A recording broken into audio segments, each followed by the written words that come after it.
Hey guys, this video will show you 4 tips that will instantly improve your gameplay. If you're new to the series, please click the link on the screen right now to go to episode 1.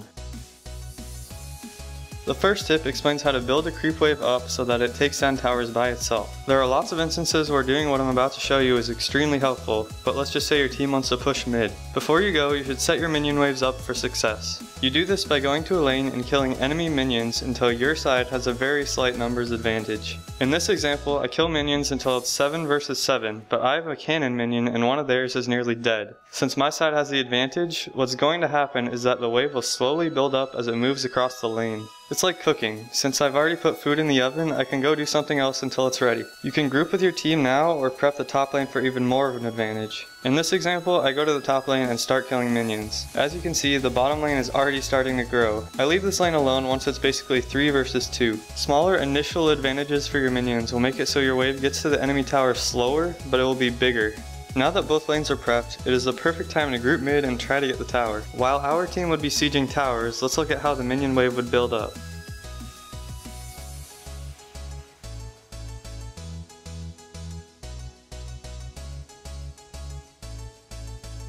Now, once the waves reach a turret, they'll be so big that if someone doesn't come down to kill them, they'll take out an entire tower by themselves. If an enemy does come to deal with them, your team will have the number advantage and can get a mid tower, start a team fight, or kill the Baron with ease. Alternatively, your team can rotate from mid to top or bottom and use these massive minion waves to grab the tower yourself. You might hear the word rotations going around in the LCS, and this is how the pros do them. They make sure multiple lanes are building up at once and use it to their advantage.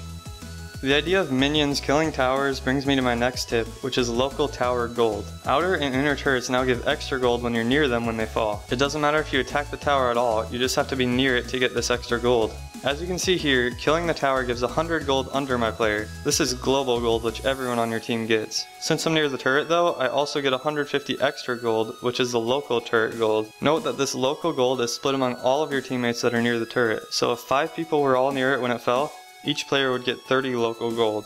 If you're just barely outside of the turret's range when it falls, you will not get any local gold. This works the same for inner turrets, but they give 125 global gold and 100 local gold instead. Inhibitor and Nexus turrets only give global gold, they don't give any local gold at all.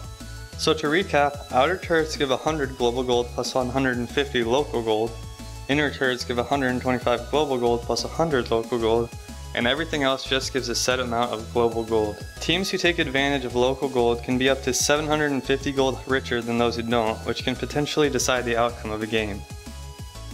My third tip in this video is swapping enchantments on your boots. What I see most people doing is if they buy any enchantment at all, it will be home guards. My tip is that unless you're behind by a lot early on, you want to buy a different enchantment. Enchantments other than home guards are actually extremely useful, but most people don't get them because they might need home guard boots later on in the game. Let's say you have alacrity boots and it turns out you need home guards. You paid 1,475 gold for the boots. You can actually sell your boots for 1,033 gold and then buy home guard boots for another 1,475 gold. This means you essentially swapped enchantments for 442 gold, which is less than the actual enchantment costed. Now you might think that no one is ever going to actually do this, but you'd be wrong. Professional players in the LCS do it all the time.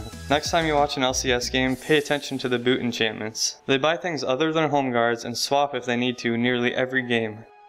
My fourth and final tip for this video is waiting to level up your skills at level 1 until you actually need them. In this clip, I hear that the enemy Lee Sin started Q, meaning he has no way to escape. Because of this, I pinged my teammates to flank him and try to kill him.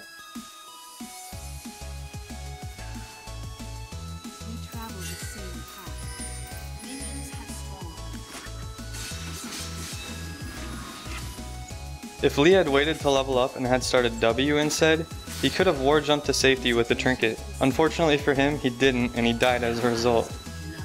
Also note here, the Janna started her shield right away. If she had waited to level up and had started her tornado or her W, I potentially wouldn't have needed to ignite Lee Sin, she definitely wouldn't have needed flash, and she would have actually gotten an assist. So to recap, multiple people per game will make the mistake of leveling up their skills before they actually need them, and you can easily take advantage of this. These have been my 4 tips for this video. If you enjoyed it, please be sure to give it a like or subscribe for more videos like this one. Thanks for watching.